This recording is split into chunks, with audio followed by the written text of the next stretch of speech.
উপেক্ষা করতে পারে। বিশাল জাহাজ তার নির্ধারিত পথে এগিয়ে যেতে থাকে, যেন প্রকৃতির সামান্য খেয়ালে তার গতিপথ বদলাবে না। এক ধরনের সামুদ্রিক অহংকার যেন গ্রাস করেছিল এই ডিসিশন গ্রহণ প্রক্রিয়াকে। কিন্তু মাত্র কয়েক ঘন্টার মধ্যেই আবহাওয়া এমন এক ভয়াবহ রূপ নিল, যা পরবর্তীতে ইতিহাসের পাতায় এক দুঃস্বপ্নের অধ্যায় হিসেবে স্থান নিয়েছিল। শান্ত নীলজল মুহূর্তের মধ্যে কালচে রূপ নিল। আকাশ ছেয়ে গেল জমাট কালো মেঘে, আর দিগন্ত থেকে ভেসে এলো এক চাপা গর্জন। শুরু হলো প্রকৃতির চরম তাণ্ডব। ঘূর্ণিঝড়টির কেন্দ্রে বাতাসের গতি মাপা হচ্ছিল ঘন্টায় প্রায় 140 কিলোমিটার বেগে। এই প্রচণ্ড বাতাসের তীব্রতা এতটাই ছিল যে মনে হচ্ছিল সমুদ্রের পৃষ্ঠ থেকে বাতাস যেন সব জল শুষে নিচ্ছে।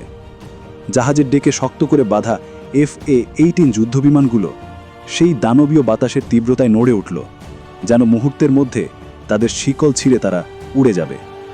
প্রতিটি বিমানের